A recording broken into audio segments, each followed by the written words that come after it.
Hi everyone, Arundhati here, and welcome back to episode 89 of the Let's Talk Yoga podcast.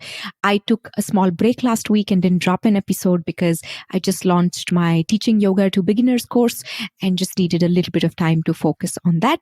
But we're back with our regular programming and dropping weekly podcast episodes.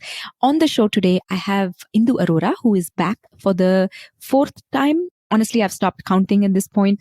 Indu is no stranger to the Let's Talk Yoga podcast. We've had her many times before talking about different topics. The most recent one she was on was about the Sukshma Sharira, the subtle body. And this is a continuation of that. In fact, the idea for this was sparked from that conversation. And we're getting into all things prana in today's episode. In fact, we're calling it Prana Decoded for the modern yoga practitioner. And when you tune into this episode, you will hear Indu so eloquently explain what is prana. We get into the different types of prana.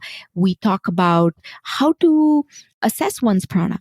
Is it through pranayama? Are prana and pranayama the same? She talks about the various types of apana, which often get ignored, and how to really connect with your own prana. And there's just so much more that Indu goes into in today's episode. I find every conversation with her extremely enriching, and I hope you do too. Indu does have a new course that is coming up that she talks about at the end of the episode. And if you are someone who is looking for authentic yoga sources to learn from and to deepen your knowledge, then you do want to make sure that you keep an eye out for all the things that Indu shares as continuing education for yoga teachers. So before I let you get to today's episode, just a quick reminder that if you tune into the Let's Talk Yoga podcast, you end up benefiting from it, you learn from the guests and from these conversations, then please remember to take a moment to leave us a review and a rating on Apple Podcasts so other yoga teachers can find content like this. If you want a little bit of mentorship, my Mindful Yoga Teachers Club meets at the end of this month. I know a lot of you are already in it. This is for all the new listeners who want a little bit of mentorship and community. Check out all the details at letstalk.yoga. I'll see you on the other side. Enjoy today's show. Hi, my name is Arundhati, and you're listening to the Let's Talk Yoga podcast. I'm an ex-Bollywood dancer turned yoga and wellness educator.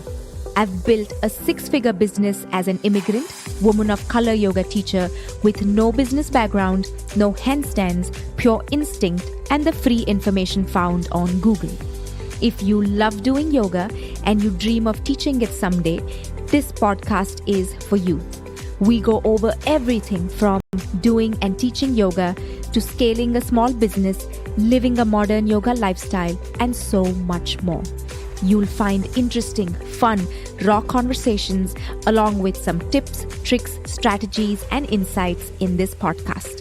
So grab your cup of chai and let's jump in. Hi, Indu. Welcome back to the Let's Talk Yoga podcast. Thank you so much for having me back, Arundhati. I usually tell people, how many times the guest has returned. At this point with you, I've decided to stop counting. But I'm just going to add a little bit for the listeners here. Indu and I did a conversation not too long ago about the subtle body, the Sukshma Sharira. And that's where this idea was born. And today we're going to be exploring prana. And in many ways, we're going to be decoding prana for today's day and age of us studying and practicing yoga. Does that sound good, Indu? That sounds wonderful. Okay, so to kick things off, you've already said this a little bit in our previous conversation, but just can you recap for the listeners, what is prana? Because sometimes I feel like there are very vague descriptions of prana. So can you remind us what is prana?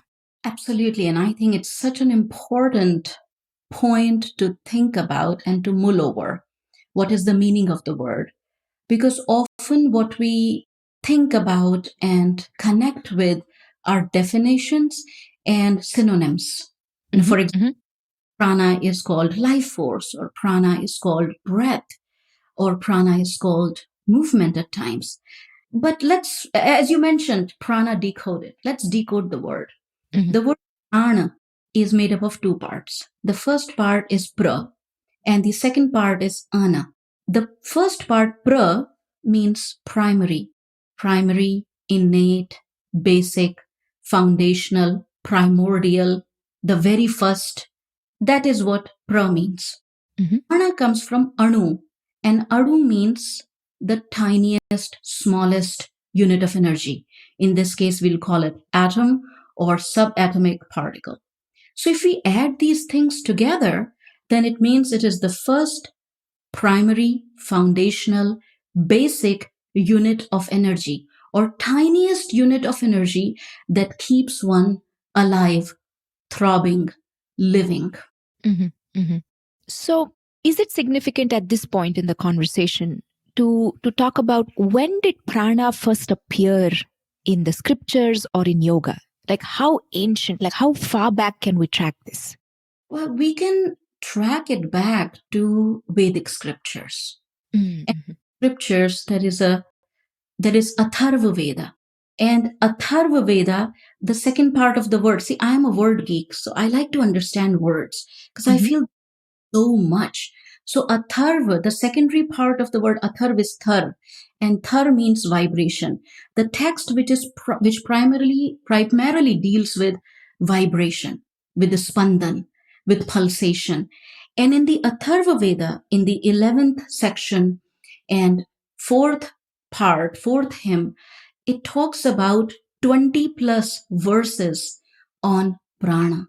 So Prana Suktam. There is an entire Suktam on prana in Atharva Veda, and Vedas are thousands of year old texts. And in that particular text, it says there is nothing beyond prana. All there is prana. All that there will be prana. All that there was prana. Everything emerges from the prana, stays in prana, and merges back to the prana. It is material of existence, of sustenance, of all substances, of sustenance and dissolution. I mean, this is Atharva Veda, this is one of the ancient texts, but there is yogic texts like Hat Yog Pradipika, which talks about the therapeutic effect of focusing on prana, where in the chapter 2, verse number 16, it talks about that with proper practice, yuktena, yukti means compatible practice. This is really, listeners, underline this part, compatible practice, suitable practice with appropriate practice of work on prana, sarva roga shaya, all different rogas, imbalances can go back to balance, can come back to balance with the knowledge of prana and proper application of prana. And then there is text like the great Upanishad, Brihad Aranyaka Upanishad, where it talks about that among all the 33 crore Devi Devdas, we talk in India, in Sanatan Dharma, we talk about thousands and crores of Devi Devtas, of gods and goddesses. For the lack of another mirror word or symbolic word, I'm using gods and goddesses. But Devas and Devis are more beings of light, of insight, not just of power. So that among the 33 crore Devi Devtas, if there is one which is among beyond all, which is the source of all, it is prana. And it is known by the word, by the term that. And listeners, you may connect with it. You may have heard of this mantra, Soham, I am that.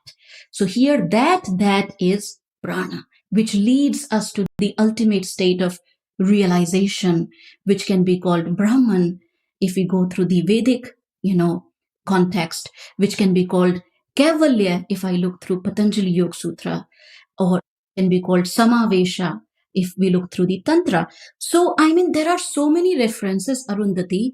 Even, in fact, I would like to add this one more thing here. Apart from Patanjali Yoga Sutra in chapter number 2, there is proper description of what is prana and what is pranayam. But there is a text, a tantric text, which is solely dedicated to prana, which is called Shiva Swarodaya, which talks about the rhythms in various nadis and channels, and how when we learn about the flow of energy of prana in different channels, we can calibrate the different contemplative versus active activities And if we do that, it is called yoga. Mm-hmm. Mm-hmm. You mentioned something a moment ago about prana and pranayama. So that brings me to another question here. How does one connect with their prana? How does one become aware of their prana? Is it through pranayama? And adding to that question, is pranayama the only way to access your prana? Are they similar or different? Is kind of what I'm asking. Yes, I really like this question, Arundhati. I always enjoy your questions. You have this wonderful knack of, of picking out the right questions. I so appreciate that. Thank So you. let's go back to this question a little bit. So, how to access prana? Is pranayam the way to access prana? Is pranayam the only way to access prana? Is it similar or dissimilar to prana? Am I encapsulating it correctly? Your thoughts, your questions? Perfectly. Absolutely perfect. Let me start by saying that the word for human being in Sanskrit is prani. This is so important. I think it connects us right to the heart of what is prana and how to connect with it. I'll repeat it again. The word for human being in Sanskrit is prani, and prani means being of prana. So we are beings of prana. The reason we are called alive, living, throbbing, thinking beings, manushya, thinking beings, man, human beings, is because we are thinking. What is the energy that keeps the thinking process, that allows the thinking process, and that is the flow of prana. So we are made up of prana, every aspect of our being, whether right now I'm picking different words to be able to communicate, or the ones who are listening are able to think and connect the dots. It's all because of prana. Next time you feel thirsty, it's because of prana. When your thirst feel satiated, it's because of prana. You think about movement, even think about movement, it's because of prana. You move the body, it's because of prana. So there is no activity, physical, mental, emotional, that is possible without prana. So how can we connect to prana? Connect to the source behind the activity. Not just that I'm thirsty. How did I feel thirsty? How did I recognize or cognize this sensation, this feeling that I'm thirsty? Next time you feel hot or cold, know that it is because of prana. So it is not that pranayam is the way to connect with prana. In fact, pranayam is the way to expand and extend on prana. And what does that mean? What that means is, although we are beings of prana, that does not mean that every part of our body is throbbing, pulsing with awakened prana. There is a difference between living and thriving. And that is the difference between prana and pranayam. When we are able to access the prana, there is this verse from one of the texts, and that is Drishti Manaha Prana. Wherever the mind goes, Manaha, Drishti Manaha. Let me take a back step. Drishti Manaha Prana. Wherever the Drishti means gaze, physical gaze or mental awareness. Wherever the gaze goes or awareness goes, Manaha, the mind goes. Wherever the mind goes, prana follows. Which means in order for the prana to become active, available, for it to be expanded and extended and multiplied, what it needs is the mental component and awareness. So, in order for the prana to become awakened, we need to be aware and awakened and able to access it. That is when it becomes pran ayam. Mm-hmm. Yes. So it is like, I'm going to give this example. Most of us have smartphones, and now these smartphones have, you can look at it and then it unlocks. Mm-hmm. Think of it, prana, as that way. You have to look at it and then it unlocks. Otherwise, it's there. Just because it's there, it is not thriving. You have to give it the gift of your attention. You have to give it the gift of your presence. Mm-hmm. Mm-hmm. So would that be the start point, like attention and awareness to your prana? That would be the start point, correct? Absolutely. And whether the beginning point is becoming aware of the sensations, not just what the sensations are, but the ability to feel them, whatever they are, ability to become aware that, oh, I can feel emotions. Oh, my mind can give birth to thoughts. Oh, I can experience these various dualities of sensations, tactile, visual, auditory. This is all because of prana. And one of the other ways, more, I would say, something which is a bridge, tangible yet subtle, to connect with prana is by becoming aware of the changes in the breath. Mm-hmm. I was just going to ask you, how does breath play into all of this? Breath is the outer garment of prana. The inner content of the breath is prana. But merely by breath manipulation, we do not access prana. We have to first calm down the breath in order to awaken that inner content that is prana. Otherwise, we are breathing all the time as long as we are alive. And sometimes because we are tensed or we are anxious or we are scared, we become aware of our breath. But just because we become aware of breath does not means that it becomes pranaya. Got it. Got it. So essentially, if I understand correctly, you're saying there are different ways to become aware of your prana, and pranayama is a path, but breath awareness alone is not all of prana. Am I saying that right? Yes, the first step is breath awareness. Second step is think of it as ironing out the breath, ironing out the creases in the breath. There are a couple of things that can happen to the breath, and that is why it stays away from becoming prana or pranayam. So the breath can become shallow, the breath can be fast, the breath can become with sound, which means with friction, and the breath can become choppy. So a choppy breath, a breath with sound, uneven breath, and the breath that is shallow and fast is away from prana. Versus, remember by this acronym QSEC. Q for quiet, E for even, S for smooth, and C for continuous. When the breath is quiet, even, smooth, and continuous, that breath is prana. Mm-hmm. And Mm-hmm. you are a person who are not into, some of us are more a visual person. If you're a visual person, visualize that when your breath becomes like an unctuous stream of oil, as if it has the smoothness and the continuity of the oil, like flow of oil, that is the pranic breath. Mm-hmm. As you were saying this, the oil example, it's not a question that I'm asking you. It just reminds me of how most often practitioners don't spend enough time in the refinement of their breath to get to deeper layers of prana or prana awareness. And sometimes I've seen this a lot in modern popular yoga. We try to make everything 5 minutes, 10 minutes. And some of these practices, they need longer time. They need us to be more absorbed. But again, there's no question here, Indu. I'm just making a side note, because I feel like people want the problem with so much information being available to us is we read the information and we think we'll get there in a few practices, but there is longer time and a lot more involved. Yes, absolutely correctly said, Arundhati. I think it's our loss.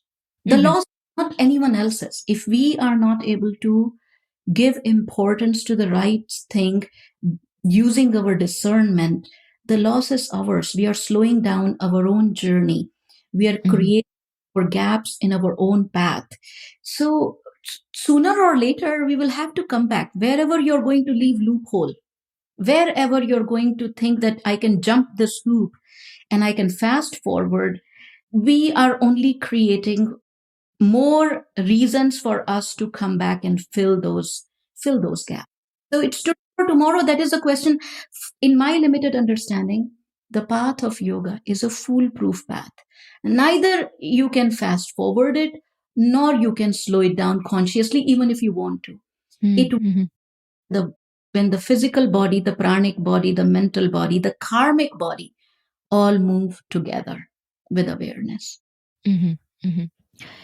So, would this be a good time, Indu, to talk about the different types of prana? Because there are different types of prana, and often prana is considered as this one big thing.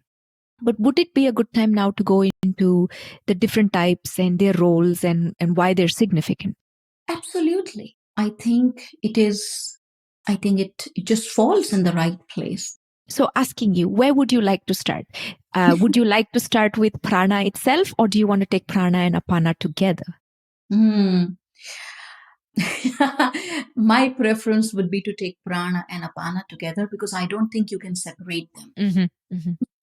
The same coin, and prana doesn't exist in singularity, it exists in polarity.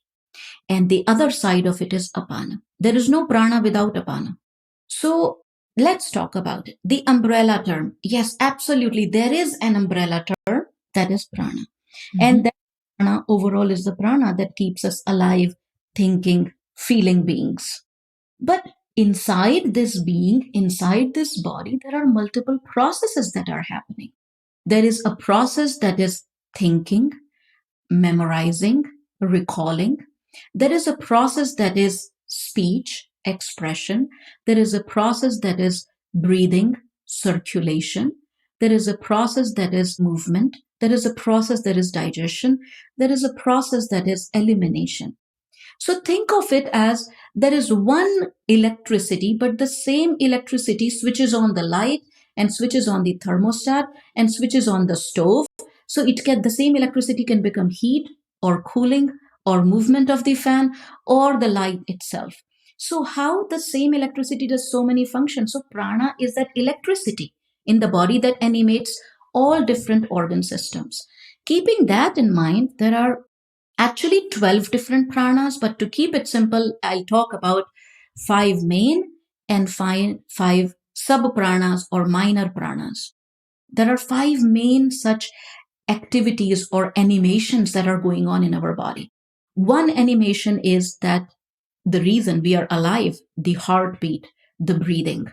That is one kind of prana, which is called prana, and its seat is generally considered as the chest region, which is the main area which houses the heart and the lungs. Mm-hmm. So I call it the respiration and circulation prana. The second is in the abdominal region, and that is the prana that utilizes this main energy of respiration to keep us alive, and not just alive, but to sustain us. And the way we sustain is whatever we eat transforms into us, becomes us. And the main energy that assimilates and transforms everything, let's say an apple becomes this body, or broccoli becomes this body because of this next prana, which is called samana. And samana means similar, that which makes something similar to the body. And its seat is the abdomen. And think of all the opening and closing of valves as the food moves from the stomach into the small intestine, into the large intestine. This all movement, first of all, the food coming in from the stomach into the small intestine, that centripetal movement is the samana prana. Mm-hmm. And then there is centrifugal, the movement away from the body into the extremities. Once the food is digested, it does 2 things. It immediately provides energy. That energy we use in everyday activities, reaching out, walking, holding, grasping. So this energy moves into the extremities, arms and legs. And this prana is called Vyana prana. And Vya means to move or to diffuse or to transport. Think of it as transportation or locomotion prana. These basic functions, basic things are met. Now the prana as the essence performs higher functions. What are higher functions? Our ability to see. Mm-hmm. Yes, not just that, the sensory organs. Our Okay. hear, smell, feel the touch. That is the sensory intake. And with the sensory intake comes the thinking, right? When you see something, you think about, oh, I saw this thing, I like it, I don't like it. Now this prana does the function of sensory intake, sensory processing, thinking, cognizing, and expressing, the ability to express. That is called Udana prana. And Uda means to rise, to lift, to fly. So that rises up like the cream on top of the milk. See, I'm an Indian, so I'm going to give Indian examples. Cream that rises on top of the milk, that is Udana Prana. It rises in the throat and the head region. And then at the end of every activity or during the process of any activity, there is always a metabolic waste. There is always a byproduct. And that byproduct moves down and out. And that is called apana. And that apana resides in the lower abdominal region.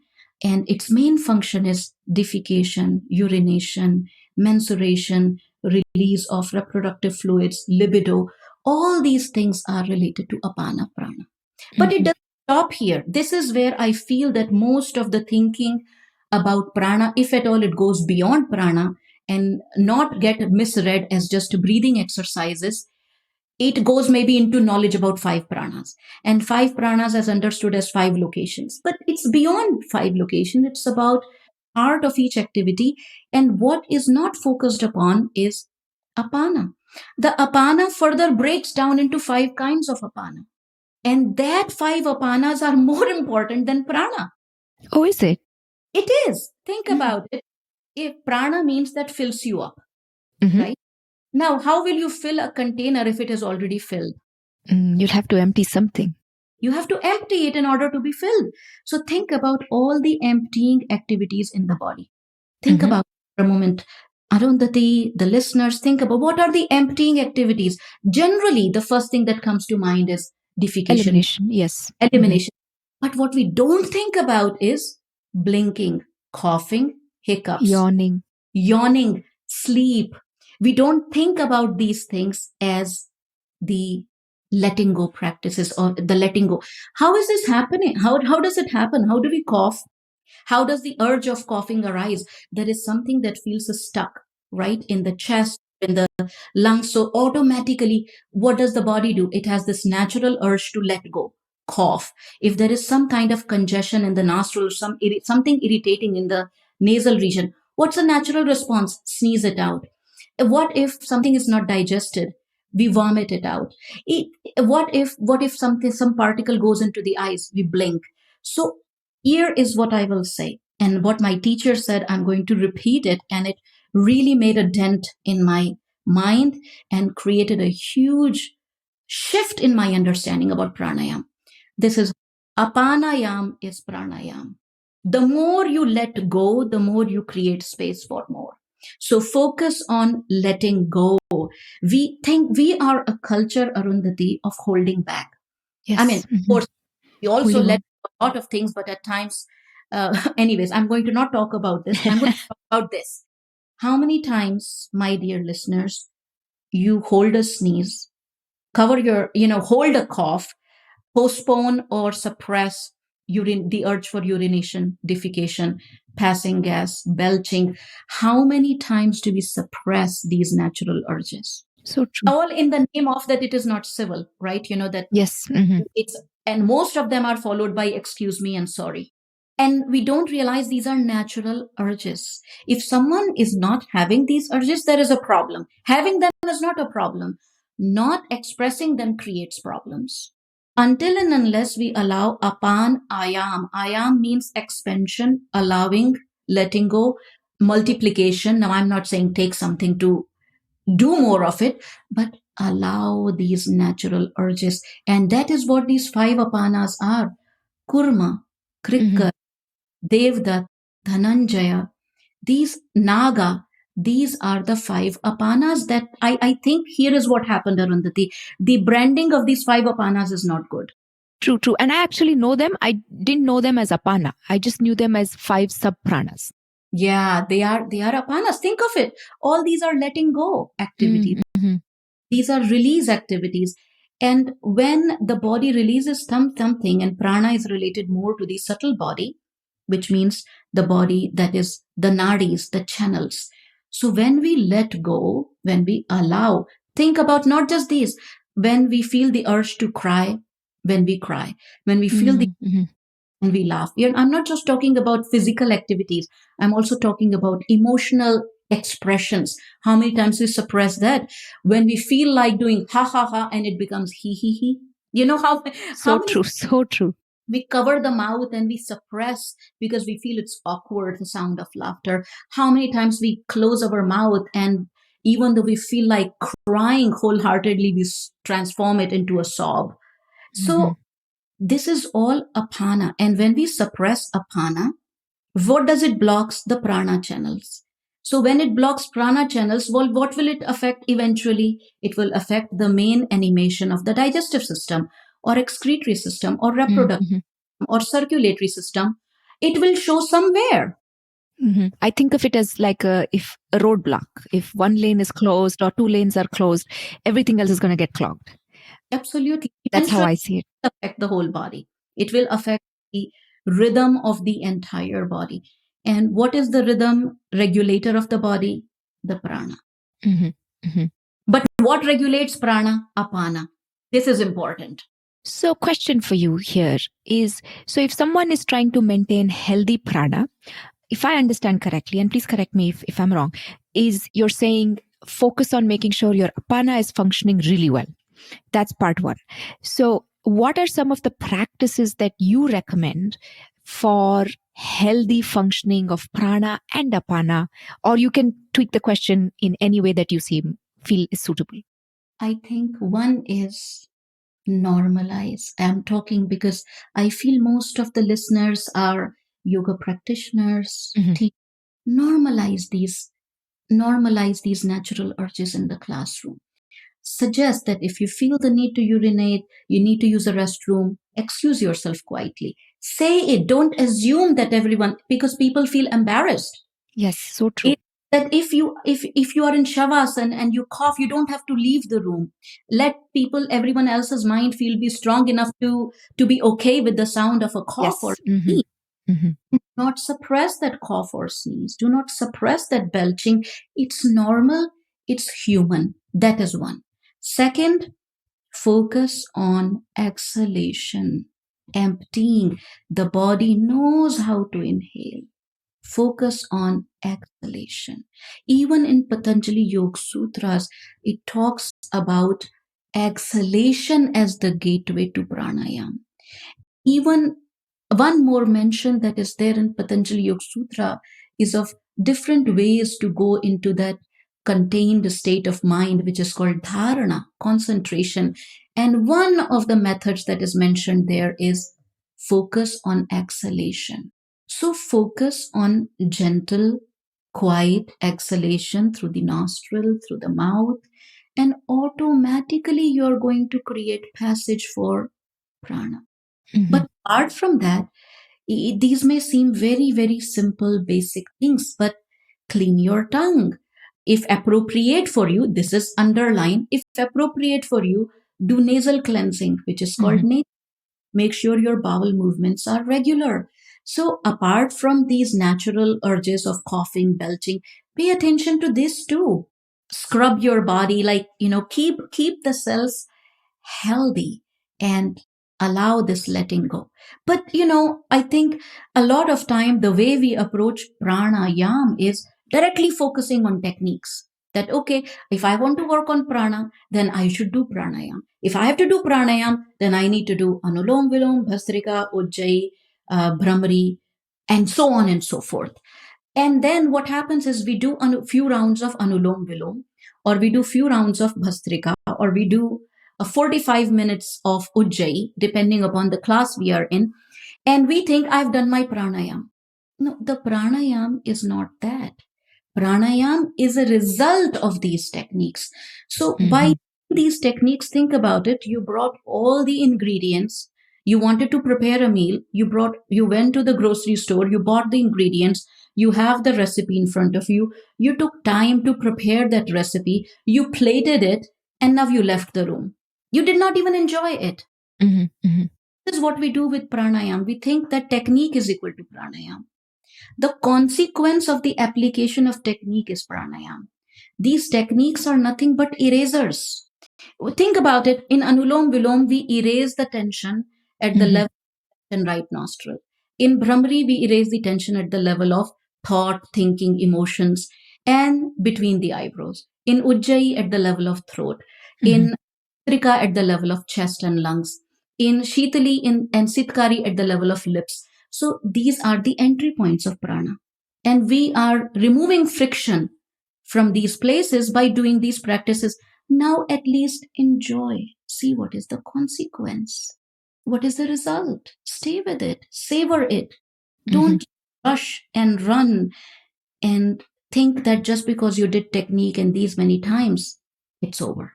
Mhm, mhm. I really appreciate how you said, how you called out technique is not equal to pranayama, because initially most people will actually have such a tensed breath and tense, like all their musculature and their entire presence in practice is tense. And it doesn't yield the result they want or desire, or the potential that the practice has. So I'm really glad that you brought that up. And I think it's very important for listeners to pause on that thought, because we keep trying to learn and learn and learn, but we don't spend enough time in assimilation and absorption and practice itself. So I'm glad you said that. I even, just before we were recording, I was telling you, I saw a post you had put on social media, on Instagram, and you called out sadhana as one of the things in that. And I was just reminded of that, because I feel like even if it sounds redundant, we need to sit with it, sit with this thought of being in these practices a lot more. It is a lifetime commitment, I feel. In my unlimited understanding and how I have learned from my teachers and how I feel inspired by it, I feel lifetime commitment. It is, you have to allow that seed of thought, of knowledge, of technique, whatever it is that you have it, you have nurturing it. Just because you planted the seed does not mean it will fruit either way. No. You have to tend to it. Yes. You have to have patience. There is just no other way. And if you are losing patience along the way, then we are not in it for the long haul. In yoga, for the long haul. And that long haul is your lifetime or many lifetimes, however you want to see it. It reminds me of that verse in the Yoga Sutras, right? Satu dirgha kala nairantarya satkara sevito druda bhumihi. I mean, I'm not going to really go into it because I know you understand what I'm talking about. But just talking about that firm foundation and how that's laid, and time is such an integral part of it. But I can nerd out with you about this stuff for a very long time, Indu. But I'm going to ask you a question that I think will be on listeners' minds. Okay. How does one identify if they have misunderstood what prana is in popular yoga? Or rather, what do you think you have seen are misinterpretations of prana? When we think of prana as breath and pranayam as breathing practices, we have absolutely misunderstood it. That is one. Prana is the basic rhythm, inspiration, life, heartbeat behind everything, not just breath. Pranayam is not just a breathing practice. It is a way to iron out the tensions, not just in our breath, but iron out the creases and folds of our emotions, of our thoughts. When we iron it out, that ironed out field of energy is pranayam. We may keep doing the techniques and keep overdoing it, leading to hyperventilation and leading to certain signs in the body which are called vata and pitta aggravation. When we overdo breathing practice because we think breathing practice is equal to pranayam, here are some of the signs, Arundhati and dear listeners. If you feel headache, if you feel nausea, if you feel anxiousness, if you feel hyperventilation, if you feel too much cold or too much heat in the body, if you feel extremely hungry after the practice, if the mind wants to jump into some kind of a thought which is repetitive, which is habitual, that, oh my God, the class is over. I really want to have a bar of chocolate. I want to have a glass of wine. Don't get me wrong, nothing wrong with chocolate. I love chocolate. But, and not just because I love, it's all right. What I'm trying to say is having these desires is not wrong. But immediately after your practice, that is the time when the mind is contained and content. You're getting up from the mat and feeling restless and feeling deprived of energy, feeling tired, feeling so sweat out that you feel like, oh, I need remineralization. I need to have some coconut water. I need to have some juice. I need to immediately eat something. Those are the signs you have misused your prana. At the end of yoga practice, if it is a yoga practice, there is naturally a state of fasting, Mm-hmm. pratyahar, naturally a state of containment, contentment. You may not feel like going into gossip. You may not feel like chit chat. You may not feel so hungry that you want to jump and just have snacks. These are some of the signs we have not understood prana well. It brings Mm-hmm. a sense of satiation, contentment, containment. And the opposite signs are signs of vata and pitta aggravation. And this is what it says in Hatyog Pradipika. Chale vatam, chale chittam, nishchale nischala bhavet. That as long as there is vata, aggravation in the mind, in the body, there will be aggravation in the mind too.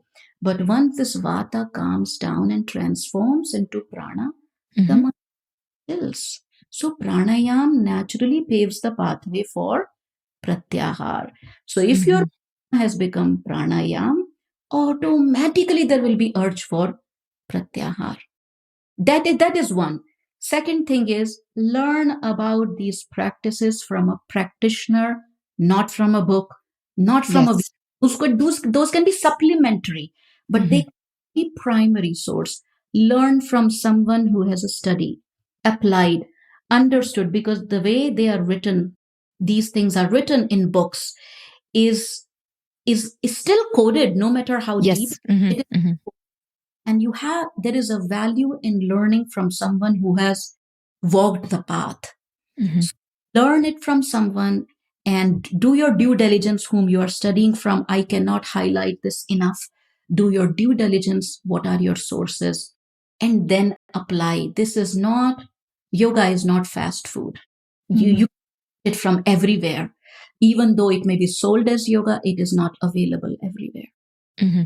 So true, so true. And anything can be labeled as yoga. I'm glad you brought up that distinction of how do you feel after the practice, and are you overly stimulated? Are you looking for, are you trying to plug all these cravings? I'm really glad you brought that up, because I feel like that is such an important realization, and to be in that observation is very, very significant. There is so much I can keep talking to you about, and I can keep asking you about all these pranas. But as always, you are so generous with your knowledge and time and all the topics that we have on the podcast. Before we sign off, already I know a lot of listeners are connected with you, and they know about your work. But will you remind all the newer listeners where they can connect with you? And if you have any new study programs, because I know you do a lot of virtual education, and I know the listeners are hungry to learn from really authentic sources. And I consider you to be a very authentic source. So is there anything coming up that listeners could participate and learn from you with? Thank you so much, Arundhati. I would suggest there are three things coming to my mind. One, which is very easy to do, hopefully, and probably accessible to most of the people. If you would like, connect on Instagram. My Instagram, I know it will be there in show notes, but it is just like my name, Indu Arora Official. There I keep posting tidbits, but my intention is never to dilute what is the message. So that is one place. Stay connected through Instagram or newsletter, website. So these places. Second would be if you have a little bit more curiosity and would like to read, I have a book called Yoga Ancient Heritage Tomorrow's Vision, and it was published in 2019. And I talk really in a good detail about not just asana, but yoga philosophy and pranayam and meditation and shavasana, all the 8 limbs of yoga explained in detail and Mm-hmm. with Ayurveda. If you have more curiosity and you would like to study, I have this program that's coming up, which is called Essential Ayurveda for Yoga Practitioners. And I really, really, from my whole heart, feel that whether you are just a one time yoga class taker or few class taker, or a sincere yoga practitioner, yoga teacher, yoga therapist, every person who is interested in yoga should have essential knowledge of Ayurveda so that you can refine your practice. And as I kept highlighting in the talk today, that appropriate, that which is applicable to you. And that is where Ayurveda comes. It helps us see what is applicable, what is appropriate, what is compatible for you, for the time of the day, for the season. There is just so much. So this essential Ayurveda training is coming up online. So listeners from anywhere in the world can join this, and it starts on 5th of August.